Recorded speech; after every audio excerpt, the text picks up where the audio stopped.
Hello and welcome to the Truth Report. I'm Barry Nussbaum, the founder of American Truth Project. ATP was launched because America's national security is being threatened as never before. Our republic and the rights guaranteed by our Constitution are facing dangerous new enemies, both foreign and domestic. The facts are clear. We are under attack. Our solution is to educate the public on the truths regarding critical security risks facing America, as well as our most strategic ally, Israel. There are few quality sources dedicated to this purpose, and just as scary is the fact the truth is often suppressed or even distorted by the mainstream media. But you probably already know that. Our team investigates and reveals the factual nature and magnitude of these threats and the best ways to address them. We, the people, have a right to know the truth, and ATP is here to bring it to you. We have 4 key issues. They are, first, radical Islam. The world is at war. Many date the start of that war to 9/11/01. The countries of the world that are not governed under Sharia law are now under constant attack. Every single week, new terror somewhere in Western civilization takes place, causing death and panic in the great cities of the world. Motivated through their local mosques, jihadists are working daily to destroy Western society and replace it with a worldwide caliphate. While the Western governments make excuses for Islam after each attack, and the media ignores the fact that the war is already in full force, the violence continues and is increasing weekly. Complete societal changes are taking place to accommodate for these attacks. The new normal is here. Our mission is to educate and inform about the magnitude of this growing threat. Issue 2, homegrown terror. The war against the freedoms and guarantees of our unique and so treasured American Constitution has come to America's shores. Ignoring or minimizing this threat has allowed the cancer of radical Islam to take hold throughout the American homeland. Attacks are taking place across America by murderers committed to the cause of raising the flag of the caliphate over the White House. Often inspired by radical anti-American sermons in their local American mosque, homegrown jihadists are causing terror from coast to coast. And sadly, law enforcement, for the most part, has been instructed to respond to homegrown terrorism as if they were, traditional criminal acts. Without an educated public and an empowered law enforcement community, in the near future, no Americans will be 100% safe anywhere in our country. Third issue, U.S.-Israel relations.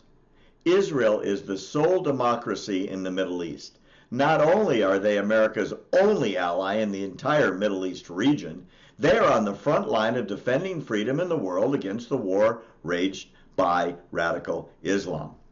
Every homegrown terror attack in the United States is descended from a similar attack in Israel, where their government works 24/7 to defend its people against those sworn to destroy the Jewish state. The U.S.-Israel relationship is based not only on an unshakable commitment to shared values, but our interests as well. America and Israel are sister democracies dedicated to the rules of law, human rights, and freedom of speech and religion. The United States has a long-standing policy which declares that Israel's survival and security are important to its own national interests. The cooperation and close alliance between the U.S. and Israel must be protected and encouraged. As part of this strategic partnership, America provides Israel with security assistance so it can defend itself against perpetual security threats. In turn, Israel works with the U.S. government, sharing technologies and techniques that greatly benefit both nations in the realm of defense technology, homeland security, counterterrorism, and cybersecurity. Fourth issue, Middle Eastern policy. Under President Obama, the United States had shifted its emphasis during those 8 years from an ironclad alliance with Israel and a label of Iran as the world's leading sponsor of terrorism to an encouragement of rapprochement with the world's leading terrorist state, Iran. The U.S. gave Iran $150 billion and guaranteed their pathway to nuclear weapons while practically abandoning the more modern Arab states who feel, well, rejected by America and who would not stand with them against terrorism. The Iran nuclear deal, the JCPOA, is the single worst foreign policy agreement ever made by the United States. It was forced on an American public and a Congress who were in strong opposition to its implementation. President Obama abandoned American interests while emboldening the radicals in Iran who daily work to destroy freedom throughout the world. President Trump called the Iran nuclear deal the worst in the history of American foreign policy, and you remember his pre-election promise to tear up the deal. Well, that deal has now been torn up. New cooperative agreements with the moderate Arab states, and a possible new series of alliances in the fight against terrorism are happening now. The change back to sanity has begun under President Trump. We are now out of the JCPOA, and the Middle East is shifting daily as accommodations are made by some countries to keep it in place, like Europe, while others support the new American position. For those that are curious, I have a long involvement in and around the political world.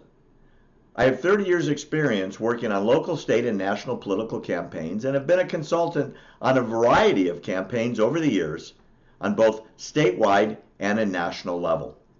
I've met with many key leaders both in politics and the advisors to those same politicians. And I've been awarded a series of appointments over 13 years by 4 California gubernatorial administrations, 2 for Governor Gray Davis, and then Governor Arnold Schwarzenegger, and finally Governor Jerry Brown. One more thing for those that wonder where my passion comes from. Both of my parents survived the Auschwitz concentration camp. For me, the issues of ATP are personal. Our Truth Report show will dive in deeply to one of the key issues of the day within the scope of our expertise. We will be bringing you our unique perspective, often combined with VIP interviews with those in the know. For our first show on America's Voice, we have a very, very special guest for you. My good friend, Dr. Gina Loudon. Gina and I have done many shows together, hundreds in fact, with me as her guest being interviewed, her as my guest interviewing her, and often sharing our political insights as two friends who just happen to have a camera pointed at them while we chat on the couch. Gina Loudon, PhD, is an author, an anchor, a columnist, a show host, and a frequent news commentator. You probably know her as the longtime host of America Trends on the U2 America TV network, and she's a very popular guest on a number of Fox News shows. She also works directly for President Trump. She studied design, communications, and psychology in college, and get this, she has 2 master's degrees and a PhD. Welcome, Gina. I am so happy to have you on as our guest today. Hey B, it's so good to be on with you. I'm so excited for your show, so excited to be in Israel. You've told me so much and made me so excited to be here today, and especially to have the amazing tour guides I do of your crew, your amazing daughter, and of course your amazing person here on the ground in Israel for your team. So it's an honor to be with you, and it's windy because it's supposed to storm tomorrow here in Israel. Well, you look great, and I think you're enjoying Tel Aviv so far. You've got 2 great tour guides standing next to you, my daughter Allie and Damon, our producer at ATP, Know Israel Inside and Out. Any questions you have, ask them. So, G, what do you think of Israel so far? So, I love it so far because to me it's kind of the culmination of a lot of really precious things to me. One is, that I found out that I had Jewish heritage through my father's line, but I call it Jewish-ish. It still kind of counts. And so I've always wanted to come for that reason, but also being a devout Christian, I'm just delighted to be here. Well, I'm glad you're loving it. How did you end up in Israel all the way from Florida? So I spoke at Mar-a-Lago at an event called Friends of Israel, and there, after my speech, the consul, the Miami-based American-Israeli consul, came to me and asked if I had ever been to Israel and if I were interested in coming. And so, of course, my answer was absolutely yes. And so he connected me with what is a delegation of women. And I will tell you, interestingly, my nails, you don't want to miss those. Interestingly, the delegation is a group of very feminist-oriented, not conservative women.